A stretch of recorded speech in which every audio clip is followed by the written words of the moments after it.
ఇది రాకింగ్ రాకేష్ గారికి, అదేవిధంగా హనుమన్న దేవేందర్ రెడ్డి గారికి, డైరెక్టర్స్ నాగిరెడ్డి గారికి, సంపత్ గారికి, ప్రిన్సిపాల్ గారికి, మిగతా టీచర్స్ అందరికీ నమస్కారాలు. 10th క్లాస్ స్టూడెంట్స్ అందరికీ ఆల్ ది బెస్ట్. మంచిగా ఎగ్జామ్స్ రాయండి. రాస్తారా? 10th క్లాస్ వాళ్ళు ఎంతమంది ఒకసారి చేతులు ఎత్తండి. 9th క్లాస్ వాళ్ళు ఎంతమంది ఉన్నారు? 9th క్లాస్ వాళ్ళు తక్కువ మంది కనిపిస్తున్నారు. నిజంగా నాకు దేవేంద్ర రెడ్డి గారితో గత 20 సంవత్సరాలుగా అనుబంధం ఉంది. ఎందుకంటే సార్ సంస్థ అంటే నాకు మాతృ సంస్థతో సమానం. ఎందుకంటే తల్లి దగ్గర మనము ఎక్కువగా మాట్లాడాలంటే కొంచెం భయం వేస్తుంది కదా, ఆ భయం నాలో ఉంది. కానీ ఎగ్జామ్ రాయడానికి మాత్రం మీరు భయపడకండి.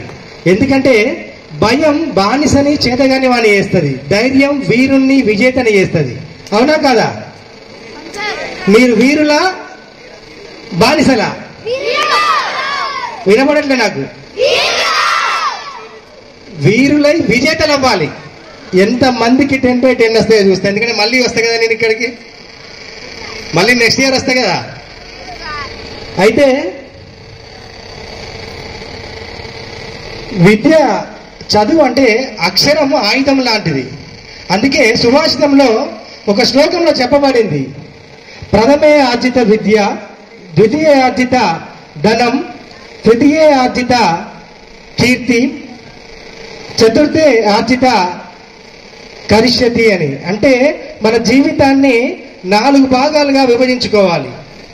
మొదటిది బాల్యం, రెండవది యవనం, మూడవది వ్యవహారం, 4వది వృద్ధాప్యం.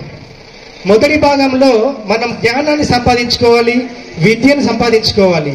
ఈ మొదటి భాగంలో విద్యని, జ్ఞానాన్ని సంపాదించుకోవడంతో 2వ భాగంలో ధనాన్ని సంపాదించుకోగలగాలి. అంటే 20 నుంచి 40 సంవత్సరాల వరకు. 40 నుంచి 3వ భాగంలో ఈ మనం సంపాదించుకున్నటువంటి జ్ఞానంతో, మనం సంపాదించుకున్న విద్యతో, ధనంతో కీర్తి ప్రతిష్టలు అంటే పేరు ప్రఖ్యాతులు సంపాదించుకోవాలి. ఈ 3 భాగాలను మనం సంపాదించుకోలేకపోతే వృద్ధాప్యం 4వ భాగం. ఆ 4వ భాగంలో మనం ఏం చేయగలుగుతాం? ఏమీ చేయలేం. అందుకే కాయశక్తి అంటే ఏమీ చేయలేమని చెప్పింది అనమాట. అందుకే అంటే ముసలి వయసులో మనకు మన ఒంట్లో అంటే మన బాడీలో రక్తం స్లోగా ప్రవహిస్తుంటుంది. కానీ మనకు అలా స్లోగా ప్రవహిస్తుందా? ఉరకలెత్తుతుంది. ఎంతమందికి ఉరకలెత్తుతుంది? చెప్పట్లేదు ఎవరు? ఎంతమందికి రక్తం ఉరకలెత్తుతుంది? ముసలి వాళ్ళ మీరు? శ్రీశ్రీ చెప్పారు ఒక మాట, పుట్టుకతోనే కొంతమంది వృద్ధులు అని. మీరు ముసలి వాళ్ళ, యువకులా?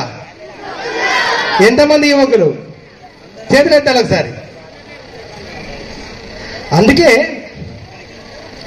శ్రీశ్రీ గారు చెప్పిన మన ముసలి వాళ్ళం కాదు, మన బ్లడ్ ప్రవహిస్తుంది. అందుకే నిరంతరం అంటే మనం నిరంతరం ఒక లక్ష్యాన్ని పెట్టుకుని ఆ లక్ష్యం కోసం నిరంతరం శ్రమిస్తూనే ఉండాలి.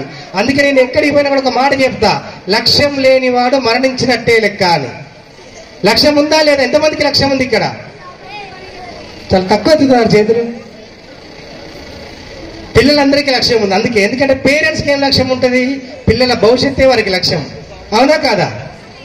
అయితే నేను ఒక స్కూల్కి వెళ్ళినప్పుడు, ఒక కాలేజీకి వెళ్ళినప్పుడు ఒక అమ్మాయి వచ్చి నన్ను అడిగింది, అన్నయ్య మా ఇంట్లో నాకు ఒక అన్నయ్య ఉన్నాడు, మా అన్నయ్యని బాగా మా అమ్మ వాళ్ళు మంచి స్వాతంత్రం ఇచ్చిండు, ఆడుకోవడానికి పంపిస్తున్నారు, ఎక్కడికైనా ఏదైనా ఊరు వెళ్తా అంటే ఒక్కడిని పంపిస్తున్నారు, కానీ నన్ను మాత్రం పంపించట్లేదని ఒక అమ్మాయి అడిగింది సార్.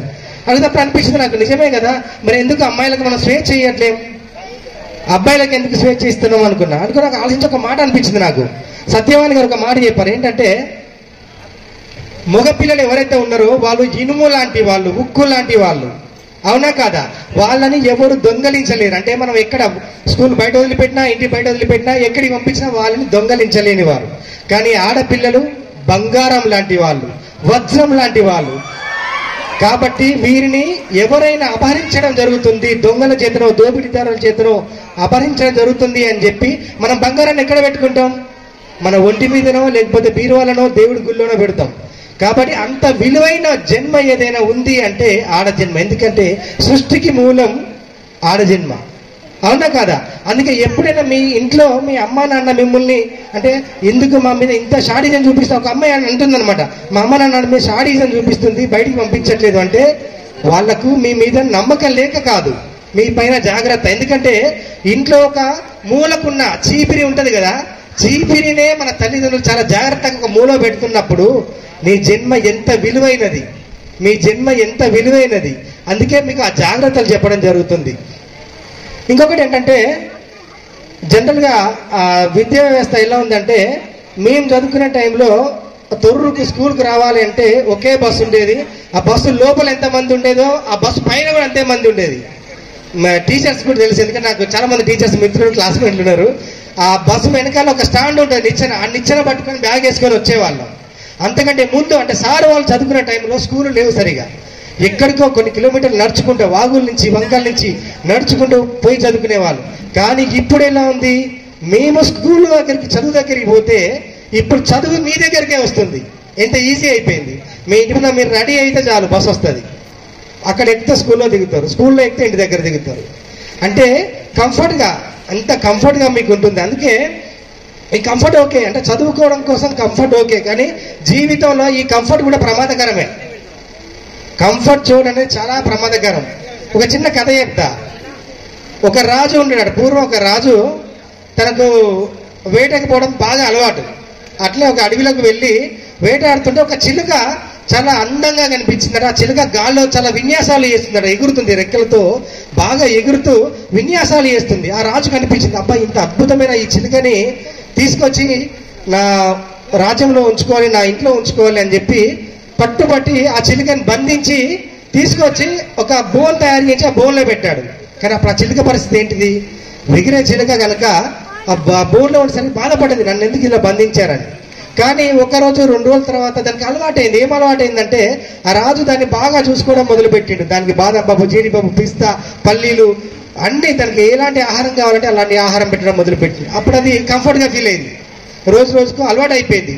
అంటే ఆహారం కోసం అది అడవిలో రెక్కలను కొట్టుకుంటూ కష్టపడుతూ చెట్టు తిరుగుతూ ఆహారాన్ని సేకరించుకునే పక్షికి తన దగ్గరికే అన్నీ రావడంతో తనను తాను మర్చిపోవడం అలవాటు అయిపోయింది. దానికి తన టాలెంట్ని మర్చిపోయింది, తన శక్తి సామర్థ్యాలను అన్నిటినీ మర్చిపోయి ఆ బోన్లోనే ఉండిపోయింది. రాజు ఒకరోజు మళ్ళీ వచ్చి, అరే ఈ పక్షి ఎగట చూడాలి, ఆ రోజు అంత అద్భుతంగా ఎగిరింది కదా అని చెప్పి ఆ బోన్ నుంచి వదిలిపెట్టిండు. కానీ అది ఎగరడం లేదు. అరే ఎందుకు ఎగరడం లేదని చెప్పి ఆ బోన్లో ఉన్న పక్షిని తీసి ఒక చెట్టు కొమ్మ పైన పెట్టిండు. అయినా ఎగరడం లేదు. అరే ఎందుకు ఎగరట్లేదు? ఆ రాజ్యంలో ఉన్న చాలా మందిని పిలిచి ఈ పక్షి ఎందుకు ఎగరట్లేదు అని చెప్తే చాలా మంది చాలా విన్యాసాలు చేశారు. దాని ముందు ఎన్నో సౌండ్ శబ్దాలు అన్నీ చేసినా కూడా ఆ పక్షి ఎగరడం లేదు. ఎందుకు ఎగరడం లేదు అంటే అది కంఫర్ట్ జోన్గా ఫీల్ అయింది. నాకు ఎగిరే అవసరం లేదు, నాకు అన్ని నా దగ్గరికే వస్తున్నాయి, అప్పుడు నేను కష్టపడాల్సిన అవసరం లేదు అనుకుంది. అప్పుడు ఒక రైతు వచ్చింది అక్కడికి. ఎందుకు ఎగరట్లేదు, ఎన్ని రోజులు అవుతుంది ఇక్కడికి వచ్చి అని చెప్పి చూసి, ఎండు నుంచి బోన్లో ఉంది, దీనికి ఏం ఆహారం పెట్టారు ఇవన్నీ అర్థం చేసుకొని, తను ఎందుకంటే కష్టజీవి కాబట్టి తను ఏం అర్థం చేసుకొని ఆ ఏ చెట్టు కొమ్మ మీద పెట్టాడో ఆ కొమ్మని నరికేసింది. వెంటనే తను ప్రాణభయం తను వేగడం మొదలుపెట్టింది. అంటే కంఫర్ట్ జోన్ నిజంగా ప్రమాదకరం. మనం కంఫర్ట్ జోన్ నుంచి బయటకు వచ్చి నిరంతరం శ్రమిస్తూనే ఉండాలి మన లక్ష్యం కోసం. మీ ఇక్కడ లక్ష్యం లేని వాళ్ళు ఎంతమంది ఉన్నారంటే అందరు లక్ష్యం ఉన్నారని ఎత్తారు కదా. నిజంగా మీకు లక్ష్యం ఉంటే మీరు ఎవరితో పోటీ పడాలి? ఎవరితో పోటీ పడాలి? మీ ఫ్రెండ్స్తోనా? మీ అన్న తమ్ముడితోనా? చదువుతో పోటీ పడద్దు నాన్న. చదువు ఎలా ఉండాలంటే, ఈ ప్రపంచంలో మనకి ఏ వ్యసనమైనా మనకు హాని చేస్తుంది, కానీ మనకు చదువు వ్యసనంలా ఉండాలి.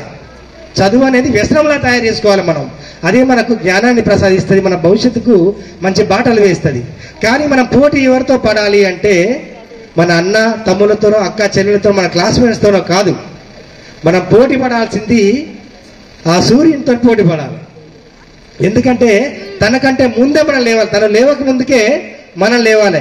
ఎవరైతే పొద్దున లేస్తారో అంటే లేచి ఏం చేయాలి అంటే సెల్ పట్టుకొని కూర్చోవాలా? ఇంట్లో ముసలి వాళ్ళు కూడా పొద్దున లేస్తారు, కానీ వాళ్ళు ఏం చేయలేరు. జూలై సినిమాలో డైలాగ్ ఉంటుంది, పొద్దున లేస్తే ఏమొస్తుంది డాడీ, కోడి కూడా పొద్దున లేస్తుంది, కోసి కూర ఉంటాం కదా అని. అలాంటి వాటికి మనం అట్రాక్ట్ అవుతాం. కానీ పొద్దునట్టు ఎందుకు లేవాలంటే మనకు సమయం ఎక్కువ ఉంటుంది. అంటే ఈ కాలాన్ని మనం ఆపే శక్తి మనకు లేదు. కాలం నిరంతరం ప్రయాణిస్తుంది. మనం ఎంత పోటీ పడ్డా ఈ కాలాన్నితో పరిగెత్తలేము. కాబట్టి ఆ కాలంతో పరిగెత్తాలి అంటే మనకు ఎక్కువ సమయం కావాలి అంటే మనం ఉదయమే సూర్యుడు లేవక ముందే లేవాలి. మనం ఏ లక్ష్యం మీద పెట్టుకున్నామో, ఇప్పుడు మీ ముందున్న లక్ష్యం ఏంటి? 10th క్లాస్ ఎగ్జామ్స్ రాయాలి. బాగా రాయాలి. ఎలా రాయాలి దాని మీద కాన్సన్ట్రేషన్ పెట్టండి. పొద్దున్న లేసి దానికోసమే ట్రై చేయండి. చాలా ఈజీ 10th ఎగ్జామ్ రాయడం. ఎందుకంటే మీకు అనుకోకుండా ఎదురొచ్చే ప్రశ్నలు ఉండవు. అందులో ఉంటాయా? మీకు తెలియని ప్రశ్నలు ఉంటాయా 10th క్లాస్ ఎగ్జామ్స్లో?